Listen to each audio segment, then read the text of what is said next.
এই ইরান কোনো একদিন গরিব একটা রাষ্ট্র ছিল। আজকে Iran lakh lakh million million টাকার মালিক হয়ে গেছে। আর এই ইরানের ভিতরে শীর্ষ নেতারা যারা আছে, যেভাবে হাসান নাসারুল্লাহ, আয়াতুল্লাহ খামেনি, এরকমের বহুত নেতা আছে, মুসলিম নেতা।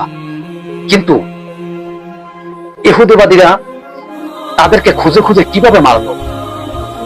এটি কি কোনো ষড়যন্ত্র?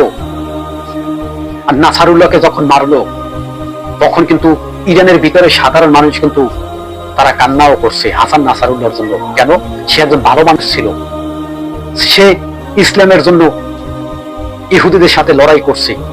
আর হাসান নাসারুল্লাহ মারা গেছে, এরকমের অসংখ্য নেতা ইরানের ভিতরে পয়দা হইছিল, কিন্তু তাদেরকে মেরে ফেলছে কে? আর এখনো অসংখ্য মুসলিম নেতা ইসলামকে রক্ষা করার জন্য আছে। আজকে দেখুন, ইরানের প্রেসিডেন্ট ইহুদিদের সাথে যেভাবে লড়াই করছে, এভাবে যদি আরো কয়েকটা রাষ্ট্র যদি ফিলিস্তিনের হয়ে যদি লড়াই করত, যুদ্ধটা থেমে যেত, মারামারি হানহানি একবারে থেমে যেত। আজকে দেখুন, হাসান নাসারুল্লাহ না, আয়াতুল্লাহ খামেনি না, আয়াতুল্লাহ খামেনিকে আমেরিকার প্রেসিডেন্ট ডোনাল্ড ট্রাম্প মারার জন্য অনেক পরিকল্পনা করছে, এবং তাকে যদি মারতে পারতো এর ভিতরে মেরে ফেলাইতো। যখন ইসরায়েল ইরানের যুদ্ধটা শুরু হয়েছিল, যে হাসান নাসারুল্লাহকে মারার পরে যে ইরানে যে প্রতিশোধ নিয়েছিল, তবে ইসরায়েল কি করছিল? বড় বড় বাংকার বানাইছিল ইসরায়েলের বাহিনীদেরকে নিরাপত্তা দেওয়ার জন্য। তবে ইরান কিন্তু ছেড়ে দেয় নাই।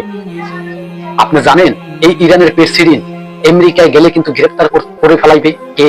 Donald Trump. ইহুদিবাদী শাসক চাইতেছে বিশ্বের ভিতরে বড় ধরনের কোনো জানি মুসলিম নেতা না থাকে। এটি ভাই আমার কোনো কথা না, এটি গবেষণা করে পাওয়া গেছে যে এই কথাটি যে আমি বলছি, কথাটি ছড়িয়ে দেবেন যাতে ইরানের প্রেসিডেন্ট আয়াতুল্লাহ খামেনি যাতে বেঁচে যায়। এই আয়াতুল্লাহ খামেনি যদি মারা যায়, তবে ইরানের পরিস্থিতি খুবই খারাপ হয়ে যাবে। আপনি জানেন, ইরানের প্রেসিডেন্ট যদি মারা যায়, এই ইরানের প্রেসিডেন্টের বদলায় কোনো ইহুদি প্রধানমন্ত্রীও তো ইরানের মাটিতে বসতে পারে। ইরানের মাটির ভিতরে যদি কোনো ইহুদি শাসক যদি বসে, তবেই তো বিশ্বের ভিতরে খেলা শুরু হয়ে যাবে। খেলা মানে ওই খেলা না, আপনারা যে খেলার কথা বলছেন ওই খেলা না। খেলা হবে কি খেলা জানেন? যুদ্ধের খেলা। এখন যেভাবে ইসরায়েলকে দাবিয়ে রাখছে না ইরান, তখন আর তা হবে না। তখন এই ইরানের প্রেসিডেন্ট যে বসবে, ইহুদি কোনো নেতা যদি বসে থাকে, তখন কিন্তু ইসরায়েলের সাথে হাত মিলাইবে, পুরো বিশ্বের মুসলমানকে কিন্তু ধ্বংস করে ফেলবে।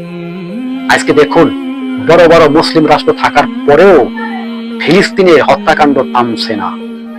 ইসরায়েল তো যুদ্ধবিরতি এবং যুদ্ধ আর করবে না ঘোষণা দিয়ে দিছিল, সাইনও করছিল, তারপরও তো যুদ্ধ চালিয়ে যাইতেছে।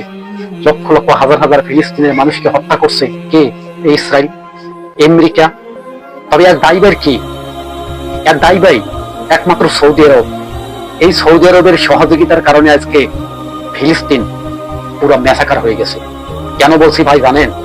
যদি সৌদি আরব ইসরায়েলকে, আমেরিকাকে যদি কঠোরভাবে বলতো ফিলিস্তিনের ভিতরে যুদ্ধ বন্ধ করা না হয়, যুদ্ধ পরিস্থিতি কিন্তু খুবই ভয়াবহ হবে, তোমাদেরকে কিন্তু পৃথিবীতে আর রাখা হবে না, এরকমের হুমকি যদি দিত, আজকে এই ফিলিস্তিনে এত রক্তপাত হইতো না, আর এই ফিলিস্তিনের মানুষ এভাবে মারাও যাইতো না।